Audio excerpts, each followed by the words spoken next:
Hola, mi nombre es Ileana Muñoz y voy a hablar acerca de las reformas a las políticas monetarias y fiscales que fueron implementadas en Lituania durante la década de los 90.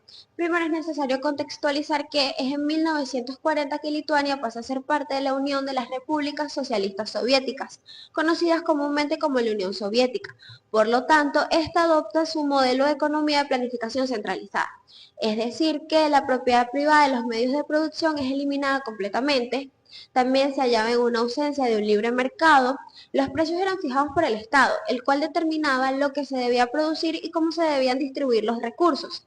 Es en 1990 que Lituania solicita su independencia, sin embargo, esta no es reconocida sino hasta 1991, por lo que luego de esta fecha, Lituania va a entrar en un proceso de transición hacia una economía de libre mercado.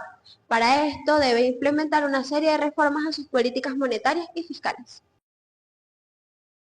Esta transición hacia una economía de mercado tampoco fue tan sencilla, puesto que durante los primeros años de la década de los 90 se presentó un panorama bastante desalentador para los lituanos, debido a que su país estaba pasando por una gran serie de crisis financieras, tales como la hiperinflación, la cual fue el resultado de la separación de Lituania con respecto a la Unión Soviética, logrando alcanzar su máximo histórico del 1020,6% en el año 1992. Sin embargo, no fue hasta 1995 que esta comienza a disminuir hasta llegar a estabilizarse, logrando en 1999 alcanzar una tasa inflacionaria anual menor al 0,8%. También presentó una gran serie de desempleos, ya que la tasa de desempleo de Lituania para 1993 era del 13,8%. Esta siguió en aumento, llegando a ser del 17,5% en el año 1995. No obstante, no es hasta 1996 que esta comienza a descender. También Lituania presentó una gran caída de su PIB acumulado, el cual fue del 43,86% entre los años 1990 y 1994. Como primer paso, el gobierno introdujo las talones, las cuales fueron una especie de moneda temporal para sustituir rápidamente al rublo soviético. Esta también fue una manera de demostrar que habían recuperado su capacidad de ejercer su propia política monetaria. Sin embargo, en 1993, la lita sustituyó a las talones como moneda oficial de Lituania. La política monetaria de Lituania se basaba en un sistema llamado el sistema de caja de emisión, en la cual las litas fue vinculada de manera fija con el dólar estadounidense, hasta su posterior vinculación con el euro. Esta política permitió que la estabilidad monetaria del país tomara gran impulso y gracias a ello las reservas de divisas aumentaron exponencialmente. Las políticas fiscales fueron restrictivas, ya que se realizó un racionamiento al gasto público, priorizando la inversión a la infraestructura y demás sectores que contribuyeran con el crecimiento económico. También es importante destacar que mediante acuerdos institucionales se eliminaron los créditos bancarios para financiar los gastos gubernamentales. No es hasta 1994 que el gasto público del país báltico comienza a aumentar, oscilando entre el 30 y el 50% hasta 1999. Estas políticas permitieron que entrara una mayor inversión privada y de igual manera fomentó a la eficiencia en los sectores claves para el crecimiento económico. Durante la década de los 90, la balanza comercial de Lituania se mantuvo en un déficit constante. De hecho, en 1998 esta presenta un déficit del 1.3 mil millones. Ahora, con respecto a las exportaciones, estas consistían principalmente de turismo, transporte y negocios. Esto quiere decir que las tres principales fuentes de exportación de Lituania pertenecían al sector de servicios.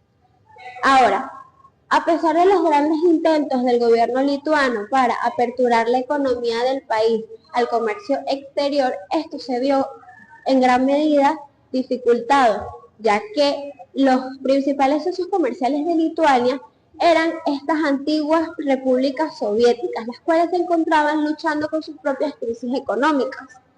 Por lo tanto, durante esta década se podría decir que Lituania difícilmente logró entrar al comercio internacional.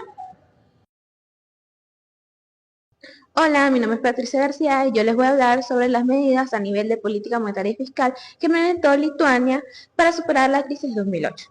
Primero, debemos entender qué fue la crisis de 2008. Esta fue una crisis financiera producto de la caída de los precios de la vivienda de los Estados Unidos, lo que llevó a la imposibilidad del pago de la deuda, más que todo de aquellos créditos hipotecarios otorgados por instituciones bancarias que fueron contraídos años anteriores. Esto llevó a una ola de desempleo y a una masiva recesión económica en muchos países del mundo. ¿Cómo se produjo esto? Es la gran pregunta. Entre los años de 2000 a 2006, los precios de la vivienda crecieron exorbitantemente, lo que llevó a la especulación de las instituciones bancarias. Esto llevó a que ellos otorgaran créditos en forma de hipotecas a aquellas personas con poca solvencia económica. Posteriormente, estas hipotecas fueron vendidas en formas de bonos y créditos titulares a instituciones financieras alrededor del mundo.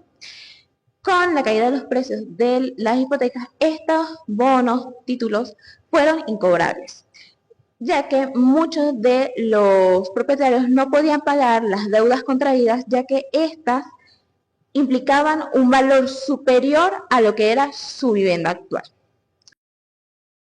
Ahora debemos entender cuál es la economía de Lituania entre los periodos del 2007 y 2009, es decir, antes y durante de la crisis de 2008. Luego de su transmisión a una economía de mercado, Lituania tuvo un crecimiento económico acelerado. Para el año 2002 tuvo un crecimiento del PIB interanual del 7%, y para el año 2007, que fue el periodo donde tuvo un mayor auge económico, fue de 11.1%. En este mismo periodo tenía una tasa de inflación del 8.9% y una tasa de desempleo del 4.25%. Las exportaciones representaban un 43% y las importaciones un 24%.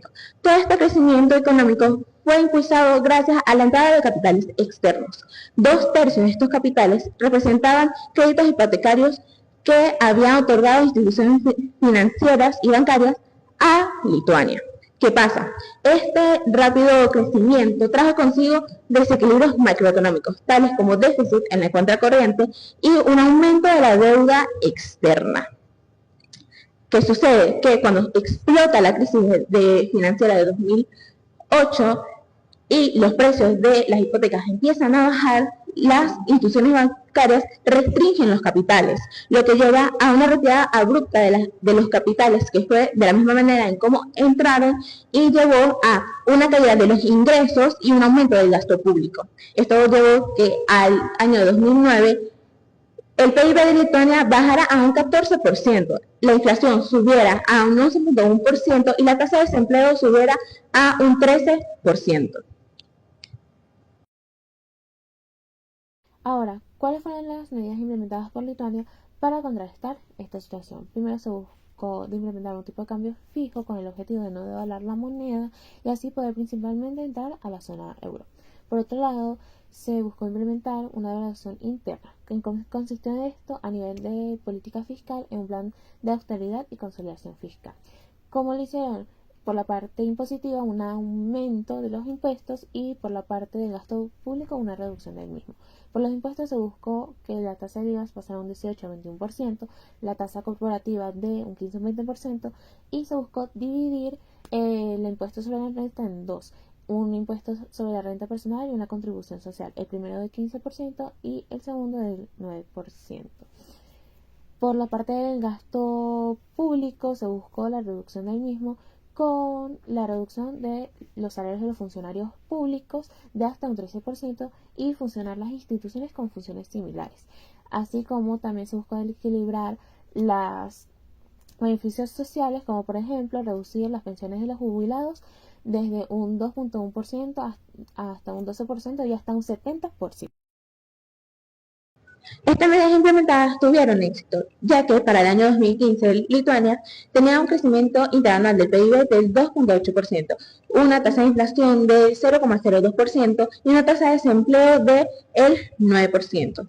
Esto le permitió entrar a la zona de euro para el mismo año. Además de que, según el índice de libertad económica, para dicho año se encontraba con un puntaje de 74.6% y su cartera de exportación se basaba más que todo en servicios, textiles, agricultura y minerales.